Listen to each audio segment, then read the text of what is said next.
Greetings, folks, and welcome back to Not Funny Guys Presents Red Dwarf Rewatch. I'm your host, Dr. John. And before we get into it, I want to say for the first of many times, please like, subscribe, comment, share. As I've said many times, I'm looking for new ideas and I'm looking for your input. So come on down, write to us. Email is in the description below, and I'll put out more of that at the end. But let's get into our episode. We are nearing the end of Series 4. In fact, we are at the penultimate episode, Episode 5 of Series 4, Dimension Jump, directed by Ed Bye and written by our creators Rob Grant and Doug Naylor. This one was released on the 21st of March, 1991. Let's get into a summary. The crew meet a parallel dimension version of Rimmer. Arnold Ace Rimmer is a dashing daredevil test pilot for the Space Corps and has been assigned to test pilot a ship that can travel through dimensions so he can meet different versions of himself. What a guy. He enters this dimension that we're currently exploring with the crew to meet our Rimmer, who is a weaselly coward version of him. So we open on a planet somewhere and some sort of star base on there, and we find Arnold's mother coming to look for him. He's hanging upside down a tree. He gets a real dressing down from her about how he's not doing well in school. He's hanging upside down because his brothers put them there because he said it was unfortunate they didn't have a swing, and so they made him into one.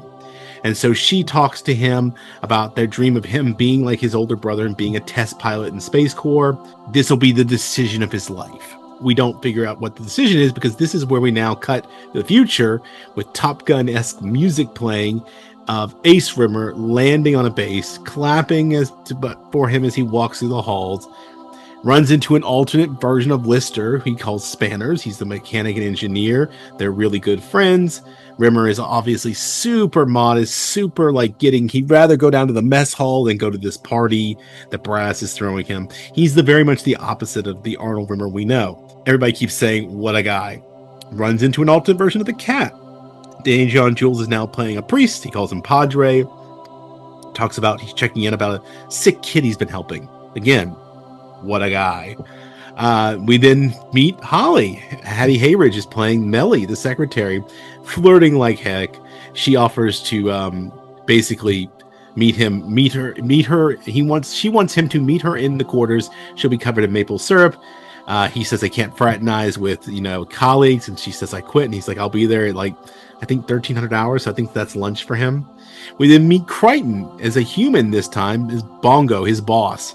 They talk about dimension theory of reality, infinite possibilities, and they found a new drive that will now allow them to jump dimensions, and he's all on board this.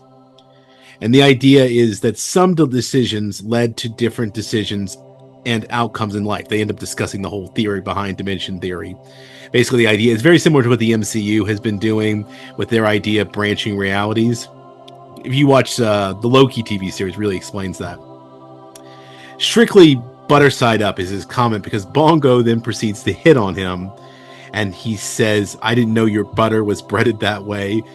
But apparently Bongo then says he's happily married, but for Ace Rimmer, he would definitely go that way. But apparently Rimmer is strictly for women. Again, what a guy. They all gather now, the Cat, Padre, Spanners, Lister, and Bongo, the boss, along with Melly. They gather to see him off as he's on a one-way ticket to basically explore different dimensions.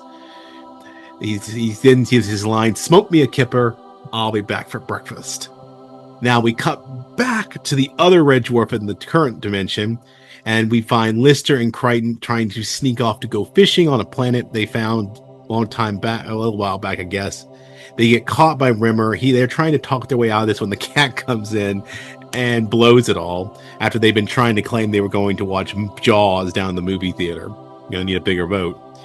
Rimmer then finds the note they left for him, and they try to lie about this constantly, but then they even say that there's no marine life on the planet. It's all about sort of chilling out, and Rimmer would make it a bummer, basically. They don't say this, but Rimmer quickly realized this is why. He complains about this being the tale of his life.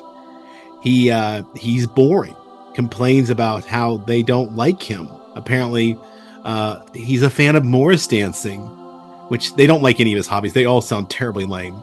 Lister eventually caves and invites him, and then they find out. Also, Holly was like, who woke him up? They get on Starbug, and he's up front micromanaging Crichton's driving, trying to find a purpose, I guess. Lister and Kat in the back, basically complaining about how this is going to ruin everything. Kat even gets into calling Rimmer, says that you should tell Rimmer to his face what he thinks before he then says being a Judas, and then he does the same thing when Rimmer walks back. He comes back in, he's complaining about Crichton. Rimmer has some terrible music selections. I don't even want to name them. And then Rimmer suggests they start singing campfire songs when Holly initiates a purple alert. Purple alert is apparently not as bad as a red alert, but it's worse than a blue alert. I guess it's a good color wheel. They're being pursued by an anomaly that's coming right at them. They can't shake it. They're going to hit each other. Everybody starts panicking. Then they start reading the in-flight magazines because Lister explains this is what you're supposed to do. It calms you. They're designed to soothe you as you prepare for a crash. They crash into Race Rimmer's ship. They show shots of them reading from the boring articles as they crash on the planet. Crichton comes back. Rimmer and Lister are fine, but Kat has broken his leg. And he's mostly confused by the fact that it's clashing with the colors of his outfit now. They're afraid he might get green, and he's like, oh, wait, that will work with the suit. Crichton has to snap his bone back into place, and he reads the magazine while he does it, and it's like he feels no pain. So I guess the mags work. Holly gives a damage report. They have about 40 minutes before they start sinking. One of the images is down, the other one's kind of packed up. And Lister decides, he says, I got to go out there and fix the engine. And then they say something, Crichton says something like that. Only a fool would do that, or a hero. Immediately cut to Ace. He found Starbug. It's his fault. He bails out even though his ship's computer is hitting on him to go help them. He walks in. Arnold, Ace Rimmer, Captain announces himself, introduces himself to the whole group, and then finally runs into Rimmer. But before he does that, he has a whole conversation where he doesn't recognize Crichton as his boss, but he's like recognizes the 4000 series. He's really sweet talking to everybody. He even thinks that this other Rimmer is more handsome than himself, and it says they're identical up to a point in their life. Then he turns to Rimmer at one point, is like, what's the plan? And Ace gets continually surprised by how he has no plan. He's not anything like this guy. Keeps trying to push Rimmer, but he's very much nothing like him. Ace and Lister eventually go out, but before they do, Crichton pulls Ace aside in the cockpit. Basically, he's clearly noticed that his left arm is broken. Crichton wants to help him go out in his place to fix the ship. He punches Crichton out, which I didn't know you could do. He's continued to be shocked by Rimmer's ineptitude. Rimmer flips him the bird as he leaves. Lister, apparently, while they're outside, we see them. He falls. Ace lets him grab him by his broken arm and just endures it, gets him up, blacks out, comes back, and they start singing Rastavilli Skank together. Meanwhile, Rimmer's inside complaining about Ace. Ace and Lister come back in very high spirits. They did a great job together. They fixed the ship, and Rimmer then immediately starts implying that this Ace guy is gay. I guess, wow, mere mature. There is a lot of fear that the cat's going to lose his leg. They're going back to the ship, and Ace then basically immediately does surgery on him. He learned it in the Space Corps specials. And Rimmer keeps harking on this gay angle. He's trying to down this other version of himself. Lister comes in, the cat'll be fine. Tells Rimmer that he and Ace diverted over one decision in their life. That's what did. He says that, he calls them Spanners, which is Lister in his universe, and that he's married Kachansky, and he has twin boys, Bexley and whatever the other name was. Don't remember. And apparently, Ace decides, he goes to see Ace and Lister and Ace talk, and Ace decides he's going to leave. Can't stand this other version of himself so warped. But he does find out where the decision was, and this takes us back to the beginning of the episode. It was from age 7. From that moment, Rimmer got the break. Ace didn't. Ace got held back, and it's what changed him. The humiliation made him buckle down and fight back. And so he is going to leave. Rimmer, in fact, tries to embarrass him, but the booby trap doesn't work and all that. And then we have a closing crawl. In the decades that followed, Ace Rimmer searched the countless realities and met thousands of different Arnold Rimmers. However, he never encountered an Arnold Rimmer as deeply sad and worthless as the one he met aboard Red Dwarf. His impossible search continues. And one final thing, we cut back to Red Dwarf. Rimmer is torturing them with organ music, and the whole outro is set to an organ like playing for the outro song. So, I love this episode. It's a very short introduction to Ace Rimmer, but we will see him again, so don't worry. Next time, though, for our final episode of Series 4, we'll be getting Meltdown, and this is a really good one. But in the meantime, please like, subscribe, share, follow along, send in ideas, things you'd like me to focus on. I'm going to keep doing the summary, deep analysis, breakdown kind of thing, but if there's something you'd like to see differently, I'm very much open to suggestion. But it's an interesting insight into the nature of this episode of Arnold Rimmer. So it's a very Rimmer-centric episode. But if this is not your flavor, now we do TV, television series, and I'm doing a lot of the picking. But if this is not your cup of tea and you're more into movies, we do have our Not Funny Guys present Off the Reels, our main podcast where we talk about movies. We're currently working through the original trilogy of Star Wars. We are doing chronologically in-universe movies only. So we did episode 1, Phantom Menace. We've done episode 2, Attack of the Clones. Episode 3, Revenge of the Sith, followed by Solo, a Star Wars story, and Rogue One, a Star Wars story.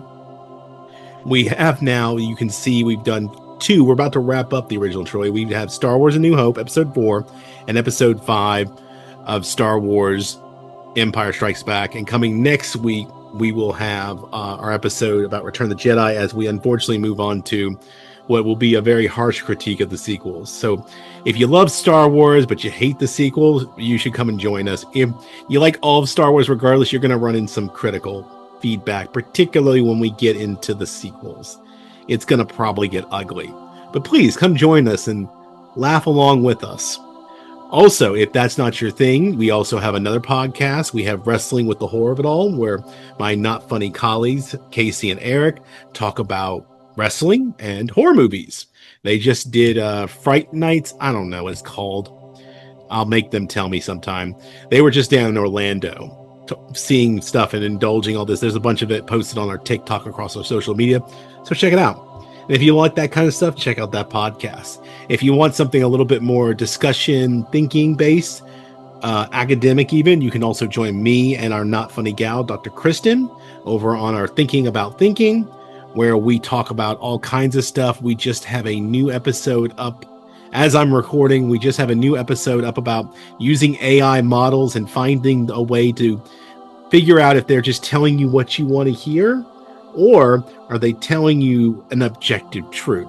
It's one of Dr. Kristen's favorite little peeves is to play around with AI tools to see what she can get them to do and to question whether they're being straight with her.